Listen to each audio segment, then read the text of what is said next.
நண்பர்கள் அனைவருக்கும் இந்த நாள் இனிய நாளாக அமையட்டும். இன்னைக்கு நம்ம பார்க்க போகிறது ஒரு புக்கை பற்றிங்க.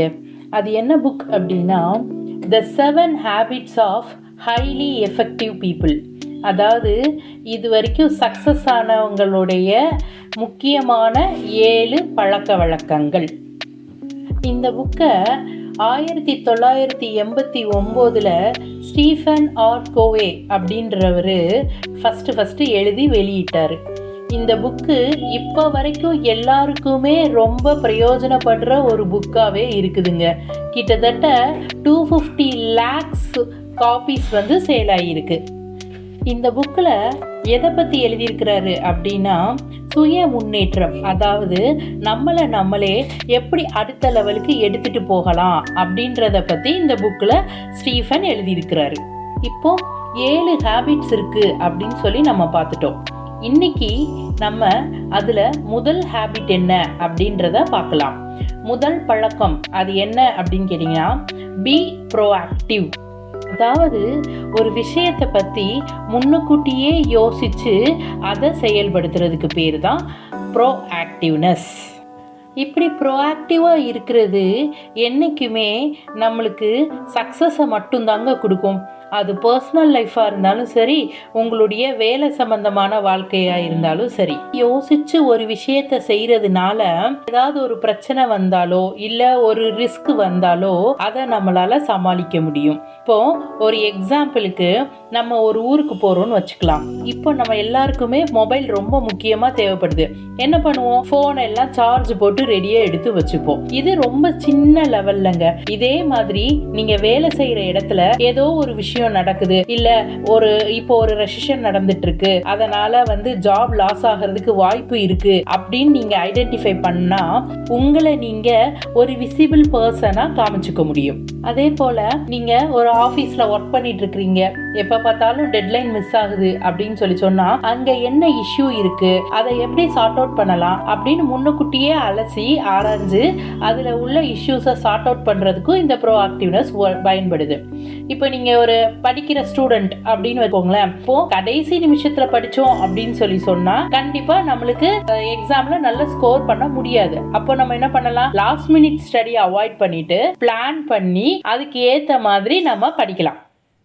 இப்படி ப்ரோஆக்டிவாக இருக்கிற பீப்புள் எல்லாருமே பார்த்தீங்கன்னா லீடர்ஷிப் லெவலில் தாங்க இருப்பாங்க. ஒரு லீடராகவோ இல்லை ஒரு புதிய விஷயத்தை கண்டுபிடிக்கக்கூடியவங்களாவோ மொத்தத்தில் ஒரு பாசிட்டிவ் சேஞ்ச், ஒரு எனர்ஜி அவங்க கிட்ட இருக்கும். இவங்களோட கேரக்டர்ஸ்லாம் என்னவா இருக்கும் அப்படின்னு சொல்லி கேட்டிங்கன்னா, எந்த ஒரு விஷயத்தையுமே முன்னெடுத்து அவங்களே செய்வாங்க. அதாவது இனிஷியேட் பண்ணுவாங்க. இதை பண்ணலாம், இப்படி பண்ணலாம், இந்த இடத்துல ஒரு பிரச்சனை இருக்கு, இந்த பிரச்சனையை சார்ட் அவுட் பண்ணலாம் அப்படின்னு தானாவே முன் ஒரு விஷயத்தை செய்ய வருவாங்க.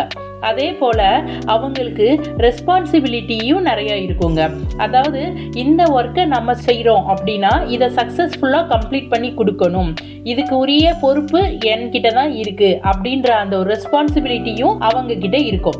அதே போல ஒரு ஃபார்வர்ட் திங்கிங் மைண்ட் செட் இருக்கும். அதாவது ஃபியூச்சர்ல இது இப்படி ஆக வாய்ப்பு இருக்கு, அதனால நான் இதை இப்பவே இப்படி பண்றேன், ஸோ ஃபியூச்சர்ல வேற ஒரு பிரச்சனை வந்தா கூட அதை ஓவர் கம் பண்றதுக்கு நான் என்ன பண்ணணும், இந்த மாதிரி எல்லாம் யோசிப்பாங்கங்க இந்த லீடர்ஸ் அண்ட் இன்னோவேட்டர்ஸ். இப்படி பண்றதுனால என்ன லாபம் அப்படின்னு சொல்லி கேட்டீங்கன்னா, நம்ம ஒரு விஷயம் முடிஞ்சதுக்கு பிறகு இதை இப்படி செஞ்சிருந்திருக்கலாமோ, வேற மாதிரி செஞ்சிருந்தா அது சரியா அமைஞ்சிருக்குமோ, நம்ம தப்பா பண்ணிட்டோமோ அப்படின்னு யோசிக்க வேண்டிய அவசியமே வராது.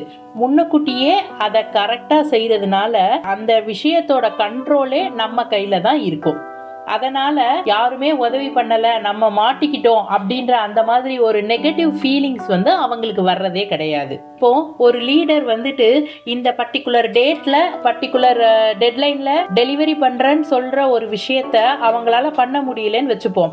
அதை அந்த ப்ரோஆக்டிவா இருந்தாங்கன்னா என்ன பண்ணுவாங்க? முன்னக்கூட்டியே அதை கணிச்சு அதுக்கு ஏத்த மாதிரி ரிசோர்சஸ், அதாவது ஆள்பலம் தேவைன்னா ஆள்பலம், இல்ல உங்களுக்கு ஒரு சிஸ்டம், லேப்டாப், எது உங்களுக்கு தேவைப்படுதோ ரெடி பண்ணி அதை எஃபிஷியண்டா அந்த சொன்ன டேட்ல கம்ப்ளீட் பண்றதுக்கு ரெடி ஆகுவாங்க. அதே போல இவங்களால நல்ல ஒரு கிரியேட்டிவ் சொல்யூஷன்ஸ் கொடுக்க முடியும். யாருமே எதிர்பார்க்காத வித்தியாசமான ஒரு சொல்யூஷன்ஸை இவங்களால எடுத்துட்டு வர முடியும். டைம் மேனேஜ்மெண்ட் கரெக்டா இருக்குங்க. ப்ராப்பரா ஷெட்யூல் பண்ணி பிளான் பண்ணி அதுக்கு ஏத்த மாதிரி அவங்க டயத்தையும் மேனேஜ் பண்ணுவாங்க. இப்போ மிஸ் ஆகக்கூடிய ஒரு விஷயத்தினால ஏற்படக்கூடிய ஸ்ட்ரெஸ் அவங்களால அவாய்ட் பண்ண முடியும். நம்மளோட பாஸ்ட் எக்ஸ்பீரியன்ஸ்ல இருந்து இதெல்லாம் செய்யக்கூடாதுன்னு அனலைஸ் பண்ணி அண்டர்ஸ்டாண்ட் பண்ணி ஃபியூச்சர்ல உள்ள ஒரு பர்டிகுலர் வேலைக்கு அதை இம்ப்ளிமெண்ட் பண்றது. இதுக்குன்னு சில ஸ்டெப்ஸ் இருக்குங்க. அதாவது ஃபர்ஸ்ட் ஸ்டெப் நம்மளோட கோலை கிளியரா வச்சுக்கிடணும். என்ன பண்ண போறோம், எப்ப பண்ண போறோம், அதை தெளிவா நம்ம யோசிச்சு வச்சுக்கிடணும். அந்த கோலை அச்சீவ் பண்றதுக்கு பிளான் பண்ணிக்கிடணும். எவ்வளவு முன்னால முடியுமோ சீக்கிரம் முடியுமோ அவ்வளோ சீக்கிரம் இதை இப்படித்தான் பண்ண போறேன் அப்படின்னு சொல்லிட்டு பிளான் பண்ணி வச்சுக்கணும். வெறும் பிளானிங்கும் கோலும் மட்டும் போதாதுங்க, ப்ரையாரிட்டைஸ் பண்ணணும். ப்ரையாரிட்டைஸ்னா எந்த வேலை ஃபர்ஸ்ட் இம்பார்ட்டன்ட். இப்போ இன்னைக்கு எனக்கு 4 டெலிவரபிள் இருக்குன்னா எதை நான் முதல்ல கொடுக்கணும், எதை நான் ரெண்டாவது கொடுக்கணும், திங்ஸை ப்ரையாரிட்டைஸ் பண்ணி பார்க்கணும். அதே மாதிரி நான் கொடுத்த ஒரு வேலையை மற்றவங்க கிட்ட இருந்து ஃபீட்பேக் வாங்கிக்கிடலாம். நான் சரியா செஞ்சிருக்கிறேன்னா இன்னும் எதை இம்ப்ரூவ் பண்ணணும், இந்த மாதிரி சில இன்சைட்ஸ் அவங்க கிட்ட இருந்து கிடைச்சது அப்படின்னு சொன்னா இன்னும் கொஞ்சம் அடாப்டிவா இன்னும் கொஞ்சம் நாமளையே வளர்த்திக்கவும் முடியும். இப்படிலாம் இல்லப்பா நான் நார்மலாவே இருக்கிறேன் அப்படின்னு இருக்கிற பீப்புள் கிட்ட உங்களால பார்க்கக்கூடிய விஷயம் என்ன அப்படின்னு சொல்லி கேட்டீங்கன்னா அவங்கள ரியாக்டிவ் இண்டிவிஜுவல்ஸ்னு சொல்லுவாங்க. அதாவது அவங்களுக்கு சிச்சுவேஷனை ஹேண்டில் பண்ண தெரியாது. அதனால ஸ்ட்ரெஸ்ஸாவோ இல்ல ஃப்ரஸ்ட்ரேட்டடாவோ ஃபீல் பண்ணுவாங்க. ஏன்னா அவங்களுடைய சூழ்நிலை அவங்க கண்ட்ரோலை விட்டு மீறி போய்கிட்டு இருக்கும்.